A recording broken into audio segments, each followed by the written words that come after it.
sobre la captura de Villanueva, sobre la libertad de Keiko, sobre el derrumbe en las encuestas del presidente, sobre la crisis económica, la coyuntura política. Vamos a conversar con Enrique Valderrama, hombre que hace este acontecer normalmente en El Expreso. ¿Qué tal, Enrique? ¿Cómo estás? Muy buenos días, Felipe. Encantado de estar aquí. A ver, comencemos con lo ultimito. Villanueva, ¿cómo evalúa su carcelería? Bueno, primero hay que decir una cuestión fundamental, que esto es un elemento más, en realidad, del debilitamiento, de alguna forma, también del Ministerio Público, que es una de las cosas que ha estado estos días en boga, porque dentro de los que han sido intervenidos, ha estado una persona que justamente es parte cercana e importante y ha participado, incluso colaborando estrechamente con los fiscales del equipo especial, que ha sido parte un poco de esta articulación que ha querido hacer Villanueva para tratar de influir y para que su caso, pues naturalmente, trate de tener lo menos posible sanción o tenga de alguna forma la idea de poder eludir su responsabilidad, que en realidad es bastante evidente. Creo que además refuerza una segunda idea que es importante, y esta es que esta lucha muy publicitada contra la corrupción de parte de Vizcarra era pues más bien un floro, ¿no? Porque su ministro, aquel que cachaba y con que anunciaba justamente apenas había asumido el poder que iban a hacer una lucha frontal con la corrupción, era prácticamente, probablemente un corrupto, ¿no? Pero a ver, Enrique, como todo el mundo sabe, el vocero del gobierno y el ministro con más poder es el presidente del Consejo de Ministros, acá se le llama Premier. Pero las dos cosas principales que hace este señor es política, porque ya se sabe que no hacen aeropuerto, no hacen puente, no hacen cambio, eso como que ya se sabe. Pero las dos cosas principales que hizo Villanueva es atacar a Chávarri con este cuento de los cuellos blancos, que se sigue cayendo todos los días, y además el tema del acuerdo con Odebrecht, porque la anticorrupción con Odebrecht, y él defendía tanto que lo botan a Salvador Heresi por una llamada por teléfono, ojo, y lo ponen a Ceballos y siguen con el acuerdo en donde supuestamente le vamos a devolver plata a los choros. Hábleme de esas dos, tú lo ves así también, de repente yo estoy equivocado. Este señor, ¿a qué se dedicó? ¿Él era el escudero? ¿Cuál era la función de él con Vizcarra?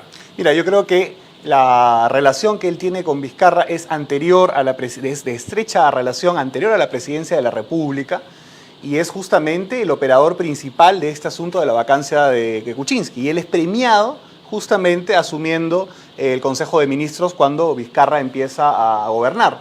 Y naturalmente lo que no hubo, como bien señalas, fue ni obras ni reformas, absolutamente nada. Él justamente se convirtió en uno de los voceros defensores del acuerdo, en efecto, y ya vemos que tenía intereses justamente sobre este asunto del abajato. Y por ahora nosotros nos deberíamos hacer una pregunta bastante válida, y es ¿por qué una persona que sabía claramente que tenía un tema pendiente o que iba a tallar un tema pendiente con la justicia que se relaciona al abajato, ¿por qué defendía tanto el acuerdo? ¿Por qué se le veía tan interesado? Es más, ya se hablaba incluso en algunos medios de comunicación, en prensa escrita también, de que él tenía un problema que en algún momento iba a reventar. A ver, pero ahora, lo que se sabía en ese momento, como dijo Judy, es que el señor había estado en un ONG para el desarrollo de la infraestructura con Barata. Ok, en su condición de presidente de la región San Martín. Ok, pero que el hijo había trabajado con Odebrecht. Bueno, Odebrecht, empresa tan grande y tal. Pero lo del codinome... Ya, pero antes de... no era público, pero él sí sabía. O sea, claramente eso, porque cuando todavía era cercano a Vizcarra, yo recuerdo, si la memoria no me falla, que el mismo Rospigliosi escribe sobre el tema e insta justamente en uno de estos interrogatorios del equipo especial a ver si van a preguntar pues por la mentada carretera, que justamente es la que relaciona a Villanueva con este escándalo del abajato. O sea que de todas maneras había ya algún nivel de percepción en algunos que indicaba que él podía estar relacionado. Y esto es importante porque tú señalaste, en efecto, que el tema de Heresi se resolvió por un asunto de una llamada. Y lo de Villanueva tenía digamos, mucho más visos de tener cuidado. Pues si al ministro tú lo votas por una llamada y tienes todas estas imputaciones previas a que está... Por una llamada, y además operativizó la expulsión con un Twitter. O sea, el último maltrato de esa naturaleza, me acuerdo que se lo hizo Yantumala al pobre Urresti, ¿no? Que ahora, dicho ese paso, quiere ser congresista para cobrarle el sueldo que nunca ha podido ganar, ¿no? Pero acuérdate que lo vota le quita la candidatura presidencial por Twitter, no lo deja, ni siquiera lo recibe en Palacio. Pero votar a un ministro de Justicia, que es el asesor legal del régimen, que además decía que el acuerdo si había acuerdo, tenía que ser por 1.000 y pico millones de soles o 2.000 millones de soles. El procurador en ese momento era el señor Ramírez, que hablaba de miles de millones. Era otra cosa. O sea, a la hora que votan a este señor Salvador del Solar, entra Vicente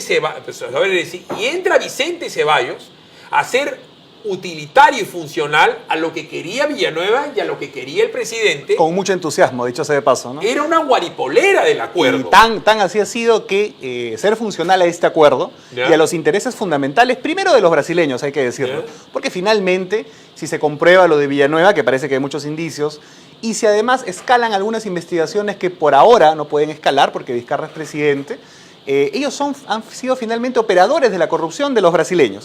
Y en segundo nivel, justamente, un acuerdo funcional a ellos.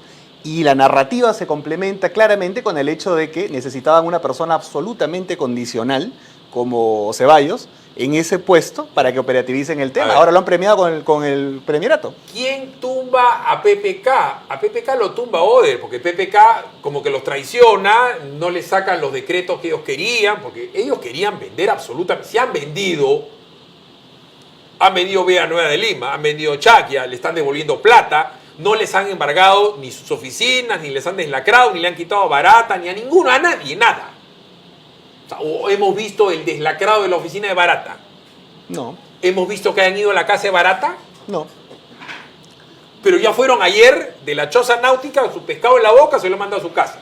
A lo que voy yo es que, desde mi percepción, en último caso mi entendimiento o mi análisis, le meten un balazo a PPK, lo ponen a Vizcarra, pórtate bonito. Vizcarra no se pone bonito, no gira un cheque, no ayuda y le tumban a este señor. Dame mis 500 millones. Ya, eso lo endulcoran y lo mandan a que la señora jueza diga, el día de hoy no le están pagando su plata. Y yo te pregunto, ¿este señor Villanueva tiene futuro político? Yo creo que absolutamente no, ¿no? Digamos que si lo tienes un alma calata, ¿no? Pregunto muy yo, complicado. La carretera San José de Sisa es pues un kiosco, pues Enrique, comparado con las obras multimillonarias de Oder que ya no cabe volver a señalar. Y además, a este señor lo están chuponeando hace meses. ¿Por qué ayer? Es evidente.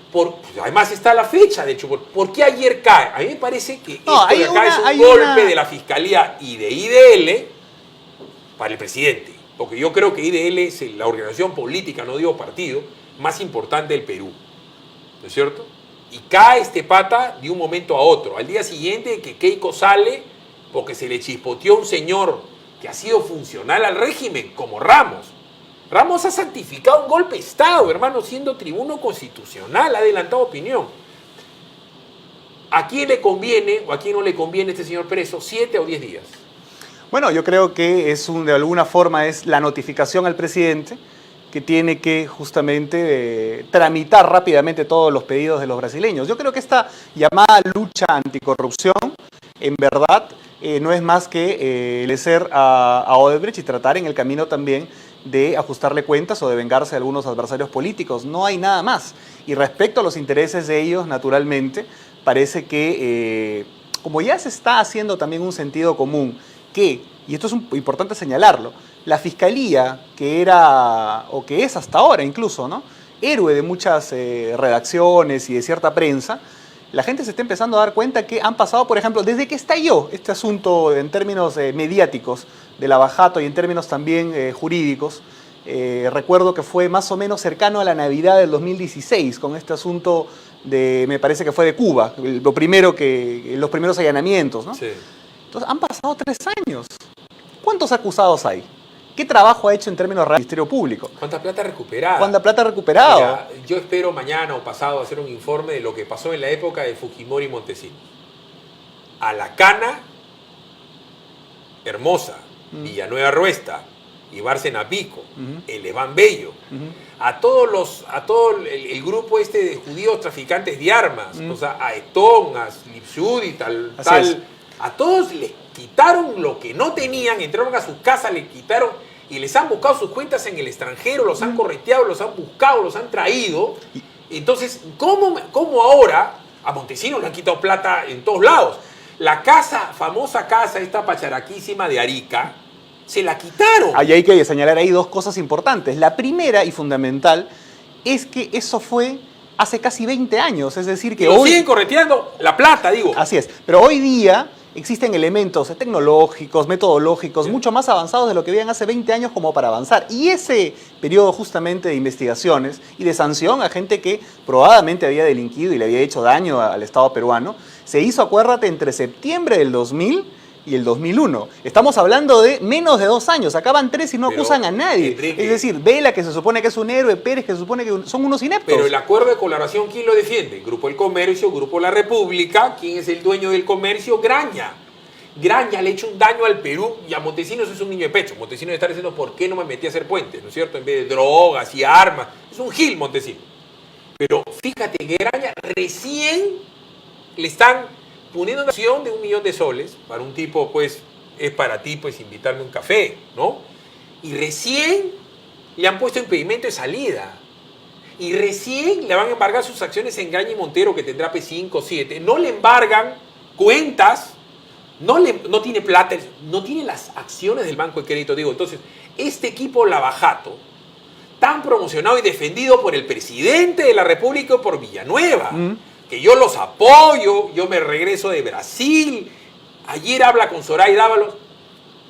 No, es rarísimo, rarísimo. 2 horas. Una mala señal. ¿Qué tiene que y además, pasar el y además 2 horas con la fiscal y además de la Nación? La excusa ha sido que tenían que revisar un tema salarial respecto a los empleados del Ministerio Público. Ándate al MEF y dile ahorita que ha sido la jefa de la tesorería prácticamente del MEF, ¿no? Presupuesto público, la ministra. Y además te digo que por minutos, porque tú ves ahí los tiempos, por minutos no ha llegado a las 3 horas.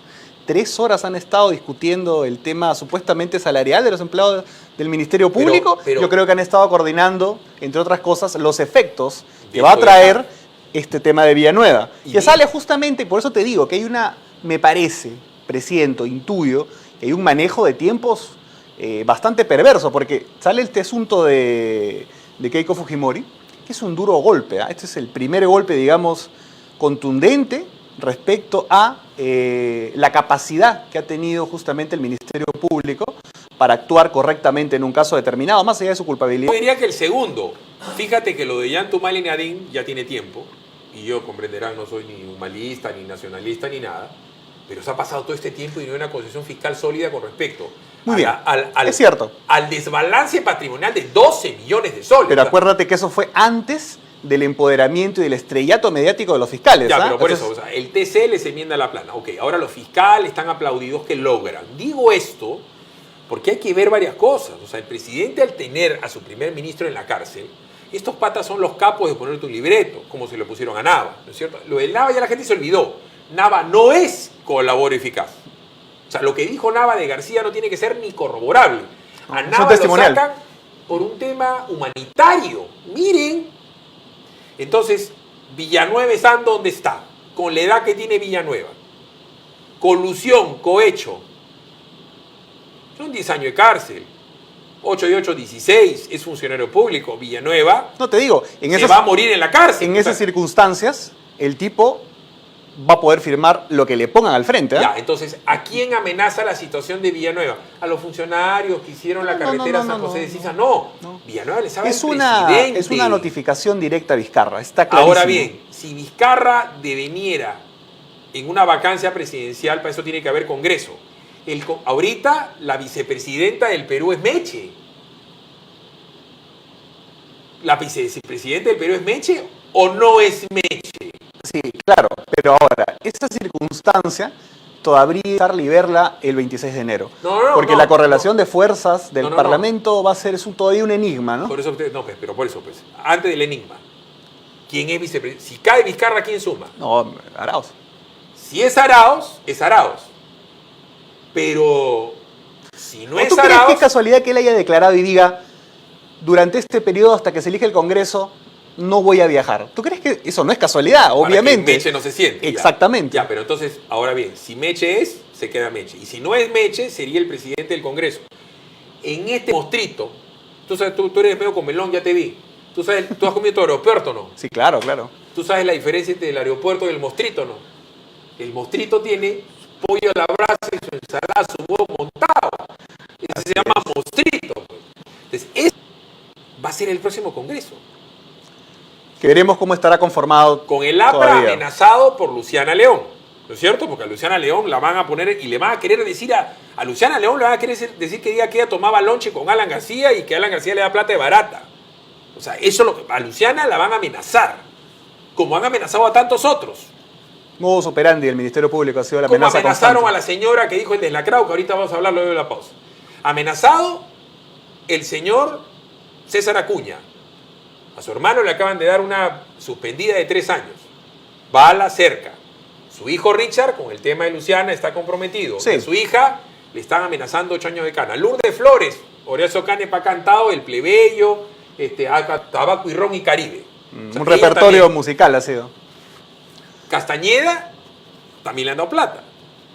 Dicen que le han dado plata a su campaña y que le han dado a Martín Bustamante. Peruanos por el Cambio, ¿recibió o no recibió Susana de la Puente?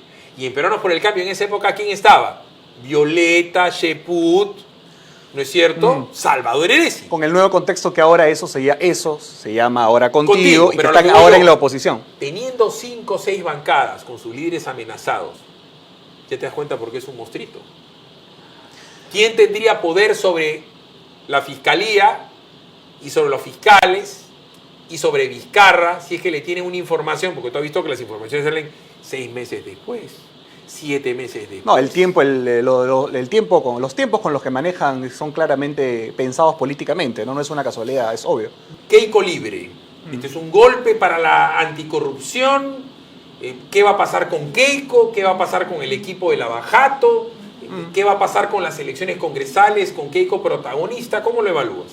Mira, primero hay que decir que es un duro golpe. Yo digo que desde el estrellato mediático del equipo especial Lavajato es el primer golpe contundente que reciben de parte de un tribunal constitucional en el cual muchos no esperaban que se desarrollaran las cosas como han sucedido, sobre todo por el voto de Ramos, que de alguna forma encierra cierto misterio. Algunos podrían decir es que era una situación, era un legicidio, era una situación extremadamente escandalosa, no podían proceder de otra manera. Pero tú ves justamente que en el tema del golpe de Estado le dieron la razón prácticamente digamos a Vizcarra, al gobierno. Entonces yo no creo que el escándalo sea una de las variables por las O han cuales... evadido no dársela. Porque el Tribunal Constitucional, la principal función es velar por la Constitución. Y lo principal, o sea, la razón de ser las constituciones es el Estado de Derecho, la ley de leyes. Entonces, si no hay Estado de Derecho, si alguien quiebra la Constitución, rompiendo el equilibrio de poderes, que ese es un golpe de Estado, ellos han tenido que ver pues, de inmediato. Obviamente. Y obviamente. eso lo han propuesto como si fuera un tema menor. Así es, así es, así es.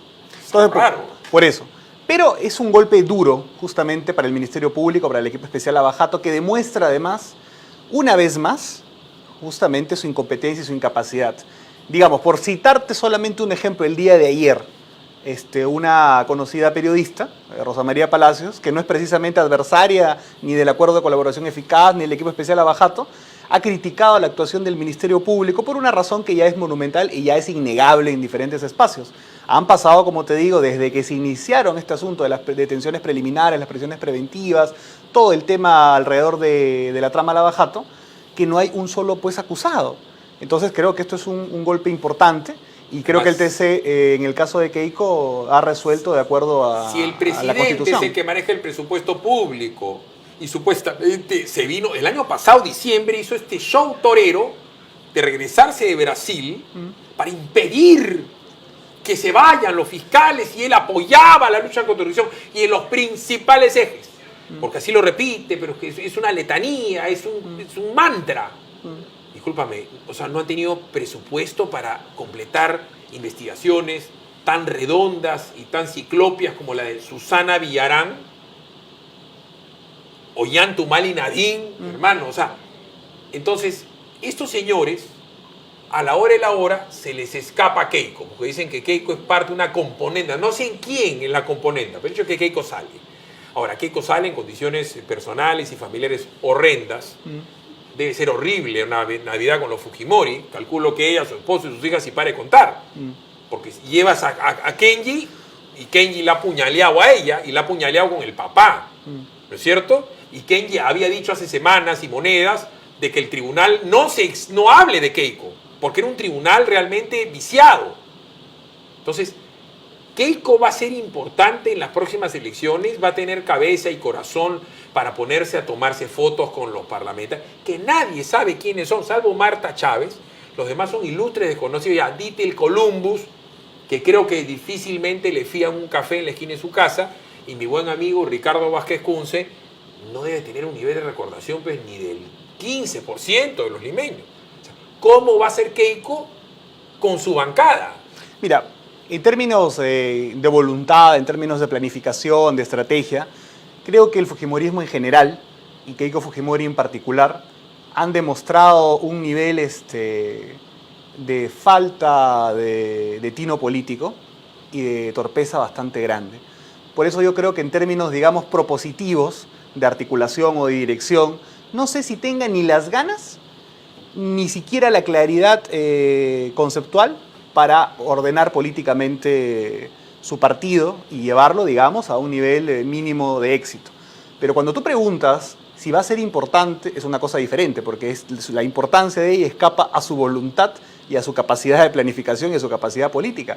Sí va a ser importante por una razón, quizás negativa para ellos, porque la libertad de ella, siendo un asunto, creo, de orden y de adecuado a la Constitución, tal como ha dicho el TC, sí activa algo favorable para el gobierno, que es el antifujimorismo, que prácticamente ya no tenía ningún otro elemento argumental que el puro odio. Se podría decir que es el principal. Hace años se decía, ¿no?, que los principales partidos políticos del Perú eran los militares. Ahora los militares están muy escindidos, hay mucha mano de todos los colores políticos. Bueno, pero no han dejado de ser importantes. Correcto, mira pero lo que ha pasado. Antes eran orgánicos, eran fuertes, sí, claro, ¿no? Obviamente. Es más, dieron un golpe clarísimo institucional, en el 70, ¿no? Claro. En los 70 ellos.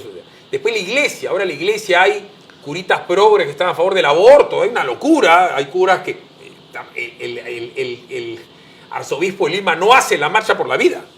O sea, sí, en general hay varios que dicen, o sea, la iglesia ya está escindida por los escándalos de corrupción, por los escándalos de los violadores y por esta pugna de izquierdas y derechas. El APRA, el partido político más importante del Perú, está hecho añicos, pero convirtió a muchas otras fuerzas en el principal partido. Es decir, el antiaprismo era un negocio político. Y el APRA... Una industria. Una industria. Ahora el fujimorismo es el negocio político de muchos. Fundamentalmente el presidente, en este momento, que tiene que ver cómo llega al término de su mandato en condiciones sociales viables. ¿Y por qué te digo esto? Porque mientras hay show judicial, mientras hay escándalos mediáticos asociados a una aparente lucha contra la corrupción que no es tal, el panorama social y económico del país en realidad está bastante complicado. Vamos a llegar a la economía. Entonces, pero sale Keiko y puede ser la piñata en libertad que él estaba esperando y necesitando justamente. El pellejo de, a ver, tú has mencionado a Rosa María, Álvarez Rodríguez, Tafur y todos los señores estos. Tú les quitas a Alan García, o sea, van a patear el cadáver y van a patear el ataúd tiempo después, ok, pero ya no es un insumo continuo. O sea, Cateriano se le ha muerto su razón de ser casi. Olivera y Cateriano son primos hermanos en el odio a García. Pero ya, ¿qué van a patear? Manchados por la corrupción, además, evidente. Está bien, pero así no es evidente su modo... Queda Keiko, o sea, al haber salido Keiko ya tienen qué cosa hacer en la vida, porque si se muriese Keiko, no lo estoy diciendo, o se muere Fujimori, ¿a qué se dedican? Todas esa gente, por eso te Cateriano decía, por ejemplo, o Orriti, que es un anarquista, ha hecho su vida teniendo un enemigo. Al anarquista le quitas algo que destruir y se queda sin nada, pero en la escena política peruana tú no te puedes pasar la vida pensando en el antifujimorismo y en el antiaprismo. Por eso te digo que la salida de ella sí va a ser gravitante, sí va a ser importante. Porque, y esto es algo terrible, ¿no? Porque le quita la oportunidad y además no digo que esté bien o mal, porque ella estaba injustamente, creo, cumpliendo estos 18 meses que habían determinado de prisión preventiva, pero le quita la oportunidad a la oposición, en buena parte, de reorganizarse planteando otra lucha. Justamente, tú hablabas del fujimorismo y del antifujimorismo, ¿no?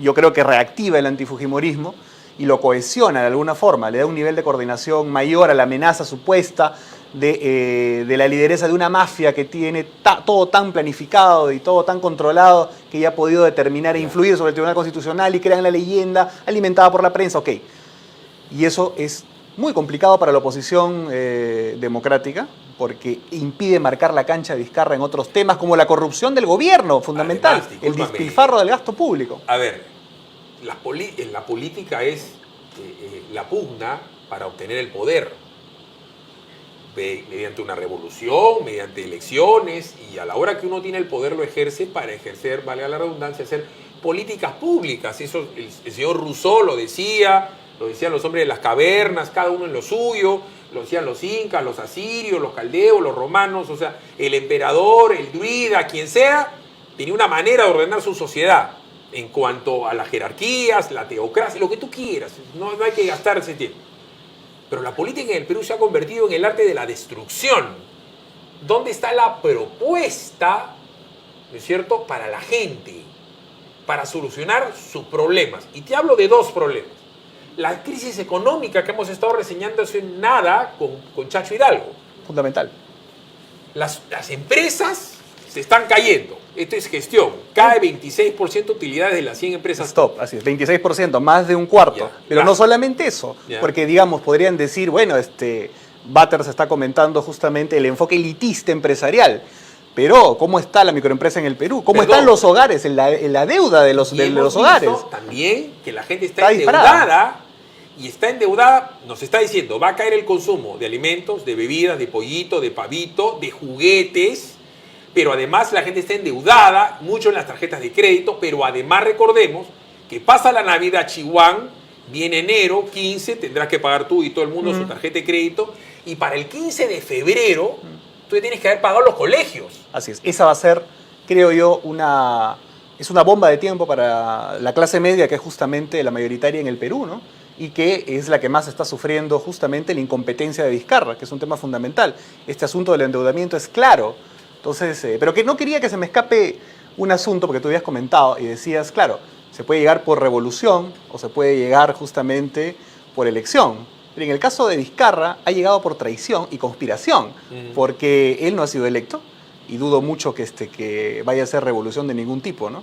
Él ha llegado traicionando a Kuczynski, siendo desleal con Kuczynski, y por eso creo que es correcto una columna de hace unas semanas o días, me parece, de Mariatti, donde lo presentaba prácticamente como un adicto pues, a la traición. Bueno, es que por eso se llevaba también pues, con Salaverry. Exactamente. O sea, se encontraban justamente en esa característica. Así como Judy, que no puede dejar de comer chaufa amazónico porque tiene una adicción por el tacacho con cecina, y tú por ahí debes andar, y yo también tengo mi debilidad. Está bien, pero estos socios traicionan. Entonces, ¿cuál es el tema?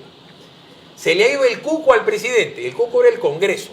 Ahora las está tratando de enfilar contra el Poder Judicial, que dice que les pone muchas cautelares y no permite. Si un tipo hace política como este señor, a lo cateriano, a lo popi, siendo ya fue el anticongreso, que se va a pelear con el nuevo Congreso, que va a ser mostrito, o sea, ¿cuál va a ser el enemigo? Ojo. ¿Cuál va a ser el molino del viento del presidente para vivir políticamente? Yo calculo en este momento 3 grandes alternativas. La primera es la que tú dices. Ojo, ya ha declarado hace 3 días que ellos tienen que aprobar determinadas cosas. El nuevo Congreso tiene que aprobar. O sea, le está dando órdenes a una cuestión que aún ni siquiera nace. Claro. Primer punto. Segundo punto es, yo creo, la reactivación justamente del antifujimorismo y cogerla, lamentablemente, a la señora Fujimori de nueva piñata, ¿no?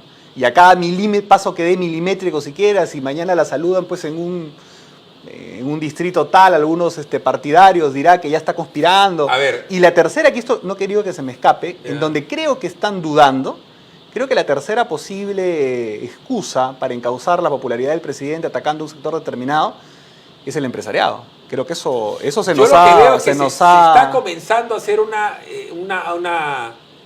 una modita, ¿no? Hay que pegarle a Rodríguez de Gloria, hay que pegarle a Dionisio Romero. Es graciosísimo que diga la señora o señorita, no sé si es casada o no, Paolo Gas, qué mal los empresarios, cómo ponen plata. Agustito Rey, los empresarios. Humala los empresarios, pero si los empresarios de OAS y Odebrecht, ¿qué son? Empresarios. Obviamente. Hugo Chávez te paga, quiere decir que está sujeto a los mandatos de un poder extranjero. Entonces, por eso. ahora hay que odiar pero no, a Rodríguez, hay que odiar a Rodríguez y al otro Rodríguez y a Romero y al otro. Entonces, el ser antiempresario puede ser para el presidente de la República la modita. O sea, sí, eso le puede redituar. Eso. Porque después te van a decir que te cobran caro por la leche, caro por la tarjeta de crédito. O sea, le va a tener que echar la culpa a alguien. Sí, y ¿sabes qué cosa? Como la debacle anunciada posible para este gobierno va a ser el asunto socioeconómico, es decir, la deuda en los hogares, la falta de empleo, una serie de factores que bueno, bien reseña de gestión, al que creo que hay que darle algún mérito porque sí está poniendo las cosas claras. Como va a ser socioeconómico, necesita que el chivo expiatorio, porque la corrupción es asociada a la política en la mente de la gente, cuando en realidad los primeros corruptores han sido los brasileños y el Club de la Construcción en el Perú. Como el problema va a ser socioeconómico, van a enfilar justamente sobre aquellos que aparentemente tienen ganancias excesivas a costa justamente de las grandes mayorías. En algunos de los casos, cierto, pero esto es un argumento de manipulación muy complicado que al país no le va a hacer absolutamente bien. Evidentemente hay muchas cosas que reformar, pero lo que está haciendo Vizcarra es demagogia, es populismo. Pero aún estoy sintiendo que están ensayando, todavía no terminan de tomar una decisión. Me parece que el sector empresarial va a ser una circunstancia en la cual lo van a meditar aún. Más tentador, sin duda, va a ser el nuevo Congreso y inmediatamente golpearle todo lo que puedan al fujimorismo. ¿Y qué le irá a pasar a Mulder? El hombre de la ley Mulder en los medios de comunicación lo va a querer triturar, va a tener posibilidad de debatir Mulder, porque el APRA ahorita es Mulder. O sea, si Mulder funciona como locomotora limeña, pasa la valla. Y si aniquilan a Mulder, vía Luciana o vía los medios que lo pueden acallar, se acabó el APRA. Entonces, hay un montón de cosas a evaluar del próximo Congreso. No te pierdas sobre la noche una nota de Combate por Huila que hablar de inseguridad ciudadana, de cómo se escapan los choros. Va a estar interesantísimo. Se escapan de patrulleros, se escapan de la comisaría, se le escapan a todo el mundo. Y la inseguridad ciudadana ni de economía está en la agenda del presidente. Parece que algunos se meten al Ejecutivo. Ha sido muy amable. Y ustedes también. Nos vemos en la noche en Combate por Willax a las 10. Nos vemos.